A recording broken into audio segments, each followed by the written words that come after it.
A seasoned business leader, Ms. Olsen began consulting with Great Clips in 1984. In 1987, she joined the corporate team as Vice President of Human Resources and Training. Over the years, she assumed additional responsibilities, and she was named President in 1998 and transitioned to CEO in 2011. As CEO, Olsen has grown Great Clips from 1,000 salons in 1998 to more than 4,000 salons in 2016. And today, Great Clips is the world's largest salon brand with locations in more than 180 markets across North America. Starting January 2018, Ms. Olsen will be transitioning again as she moves from CEO to Vice Chair on the Great Clips Board of Directors. So please help me in welcoming Ms. Olsen.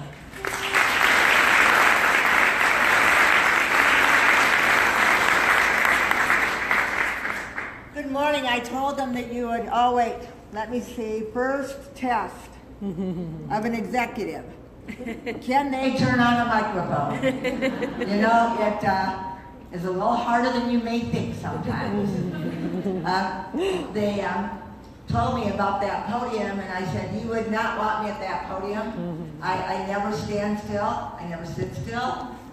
There's a level of activity that I think is just inherent in me, so I just keep moving.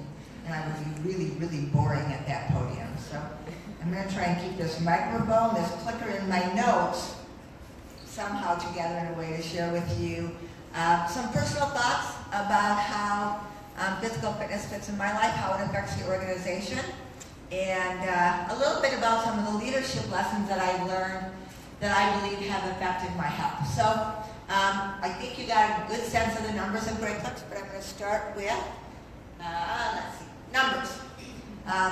You heard a lot of them, but we have about 4,200 salons, 250 corporate employees, 40,000 stylists in those franchise salons, 1,200 franchisees, and about 250 corporate employees. So we touch a lot of people. The other number that I think is really important is we just concluded our 51st consecutive quarter of same salon sales growth. So we're a healthy, growing organization, and I believe a lot of that is the way that we engage people. I'd like to say it's because we make everybody be physically fit, but that would be bullshit. So, you know,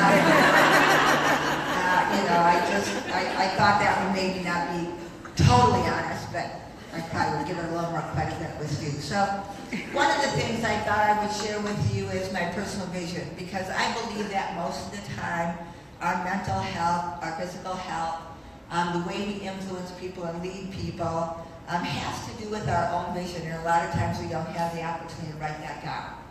I had a really tough cancer battle in 2004. I was diagnosed with uterine cancer, pretty late stage, a pretty long-term battle, and those give you the opportunity to think. You know, you really do. You know, I remember I worked with my brother Ray, which is also interesting to be in a family company, and also a little stressful because you bring those emotions into the company, and sometimes, you know, he's my big brother, and I'd say, stop being my big brother, I can handle this myself, get out of my way. So, you know, there are dynamics in the business that affect your health as well, but when you are flat on your back, in treatment, in radiation, in surgery, and Ray would come over and he would say, what are you thinking? Nothing. Now, for someone who was consumed with work, that was pretty amazing, but you really do get to the point that the only thing you think about is getting to the next appointment. You're awarded the medical institution, and you really live your life in that battle because you need to be committed to that as you possibly can. So then you do start asking yourself questions. Why do I do this? Ray would say, do you want to come back? And of course I thought, well, of course I want to come back. And then I thought, why? What drives me? Early on I would tell people that I was raised Catholic, and most of the things that I did were driven by fear and guilt. So I wanted to get a step above that and say, what drives me? And my faith drives me, my family drives me, but what about in work? What is it that I want to have happen if I go back? And I decided that I would go back with a clear sense of a personal vision that had 3 elements. The first one was to be a truly strong person and a role model for physical and mental health. The next part of my personal vision was to be a courageous, impactful, values-driven leader. And the last part of my personal vision was to build a legacy business where every stakeholder had the opportunity for personal and financial success. So with those three things, I went back with a different view of what I could do in the business. And I had always been pretty physically active. A couple of things increased my physical activity. One was watching my mother die. My mother had COPD. She was a smoker. She was very interesting as people watched her struggle. Many people would say to my mother, oh, you know, it's not your fault, you didn't know. I mean, she smoked for 40 years. And she would say, I'm sorry, I only use this usually once or twice, but it fits here again. She would say, bullshit, they called them coffin nails. And so she would not let people off the hook. She would say, I'm responsible for this. I made a decision. She didn't hide it. But my mother also battled heart disease and osteoporosis. I wasn't going to smoke, and when I watched how her life was affected by those, I thought those are two things I can do something about. And so that was one of the first motivations, were really saying, I watched my mother break bones by bending over. You know, I watched the quality of her life. Women, if you're out lifting weights, doing push-ups, you're really setting yourself up for aging in a very painful, difficult way. And I don't hesitate to say that to everybody. I'm sorry, there are probably people in the bathroom that already heard me say that this morning.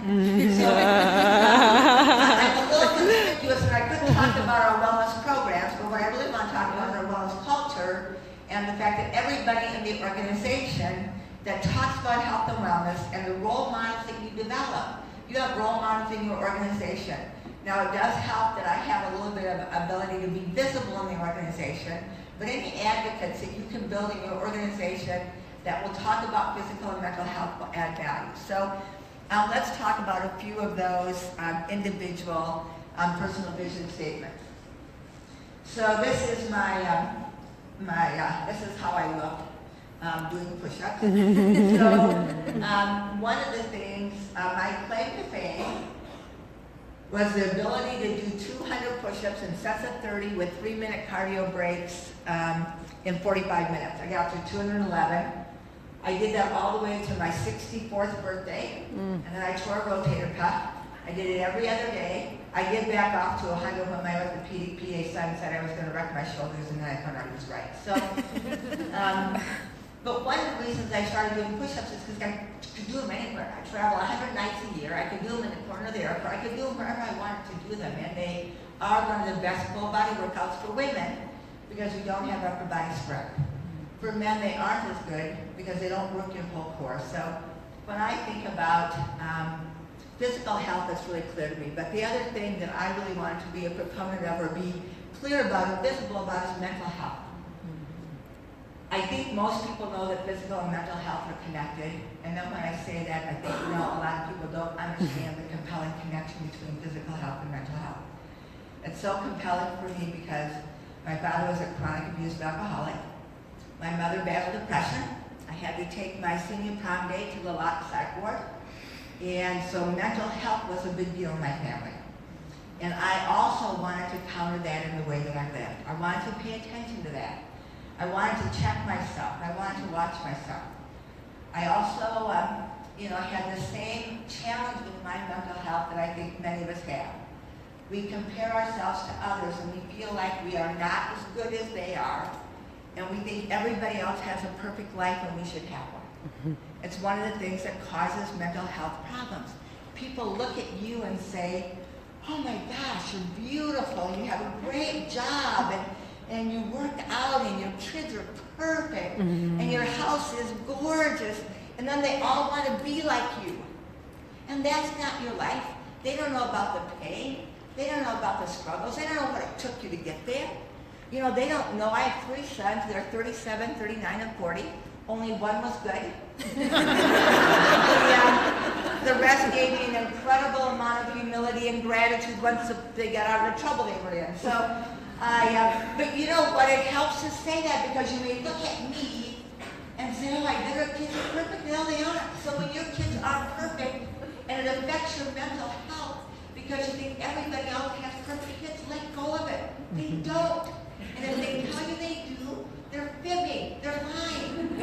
and you go to Facebook, and you see all those perfect lives. They're stories, they're made-ups, they're snapshots between horrible days and fights and spats, and getting the kids to put on those beautiful clothes. They don't look like that, and they don't act like that, so don't try and be like that. It really does cause mental health problems when we believe that someone else has something we don't have and we want it, and we believe that we're less because we don't. It's really important to me to share that, because I think that's what causes some of the mental health issues we have. We aren't willing to accept that life's not perfect. We also have this notion that there really is work-life balance. Now you have work-life balance people in who will tell everybody every day at work, we are focused on work-life balance. There are 3 days in a year where I have work-life balance. Okay? I would suggest that maybe you look at interval training as a model for life. Maybe you look at the fact that you have to go like hell at work for a while, and then you have to focus on your family. Maybe you look at ways to make sure your family knows how much you care when you really are preoccupied. I learned to make sandwiches. You know, that was my idea of cooking. I had 3 boys, they were always hungry, I was never home. But those pre-made sandwiches in the refrigerator gave them a signal that I cared about them. You want to hear something funny? My 37-year-old son went through a really brutal divorce and just really battled depression. It was so difficult to watch. I make him sandwiches. He comes and picks them up on his Harley. Some guy comes over to my house to get sandwiches, and I feel better and he feels better.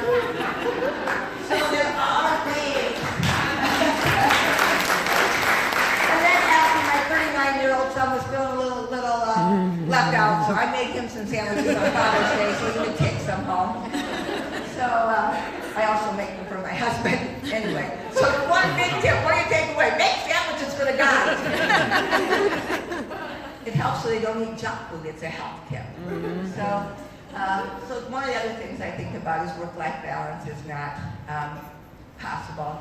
And one of the last things in the physical health area that I want to talk about is the influence in the workplace. Find advocates. We had a great human resources director, VP, who knew that she probably wasn't going to be viewed as a health and wellness model. So she found advocates in the organization that would help her. And she really leaned on me a lot.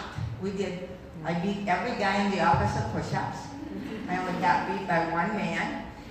But we did a lot of informal things, and now we have great wellness programs where we do a lot of great things to reinforce that health. But I think you need both a wellness program and a wellness culture. You need to rely on people who are willing to step up, be visible, be active, be conspicuous. Now, like I said, it's very rare that you would sit at a birthday lunch with our employees or a new employee lunch with our employees where you wouldn't hear me talking about eating protein, doing sit-ups, working out, doing cardio. I mean, it's a part of our culture. I think if you would walk around our office, you would see a lot of people that are active. We have stand-up desks. We have a room where we have 2 treadmills where folks can have meetings. So those are the kinds of things that I think we try and do to raise awareness. But really the thing that raises the most awareness is for people to watch people who are in visible roles, be physically active, and express that activity as a role in their success, their mental health, their stress management, and all those things. So just a couple other things quickly. The second part of my vision is to be a courageous, values-driven, impactful leader. And when I think about that, we are values-driven. We have 6 values. Those 6 values are: we are kind, we listen and earn trust, we keep it simple is one of our values, we focus on execution, we exceed expectations, and we make it fun. And so those values also have, I think, have a wellness effect. You know, when people are kind, they feel differently. When you really drive those values. The other thing for me in becoming a strong leader was addressing some of the things that I thought tripped me up that I think also affect my mental health. I don't know about any of you gals. I don't get defensive. I don't take things personally. What do you mean I get defensive? What do you mean that was defensive? What do you mean? I can take that. No, I mean, we do. And if you can learn to let go of that and understand that that defensive position is probably one of the things that really causes you struggles in your mental health at work. I'm very focused on it. I'm conspicuous about it. I have people help me with it so I don't become defensive. The last value that I have is that I want every stakeholder in our business to have the opportunity for personal and financial success. And the most important thing there is to stay connected with everyone. I'm in the salons, I'm with the franchisees.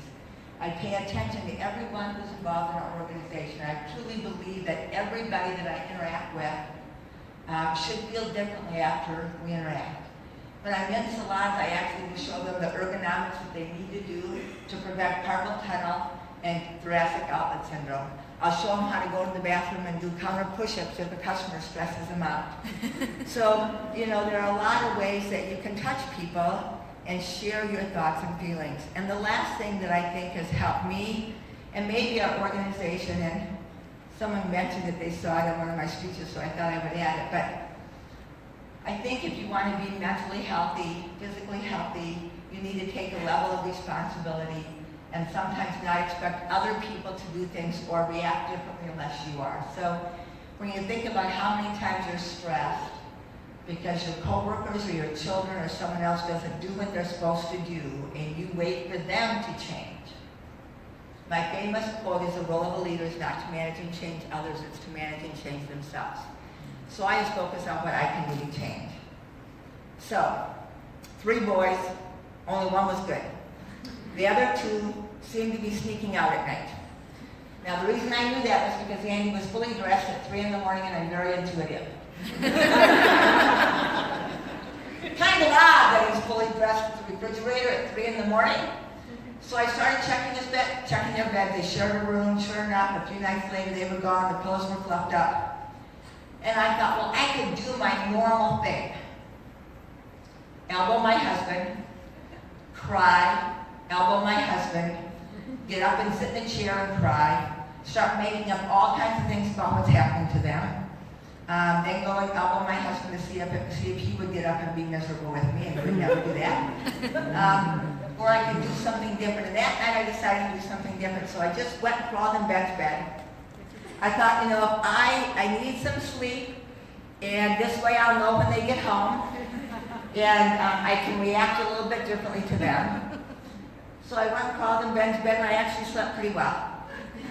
Slept pretty well knowing that I would know when they got back. We had a split-level house, about 5:36 in the morning. They crawl in the window. I wait till they're over by the closet getting dressed and getting their clothes off, and they're both kind of facing the closet. And then all of a sudden I bolt out of Ben's bed and I go, "Where the hell you been?" Ben still says that, he thinks that Andy peed his pants, and he was pretty sure he may have shit his pants, but so because I did something different, they had to do something different. I got their attention.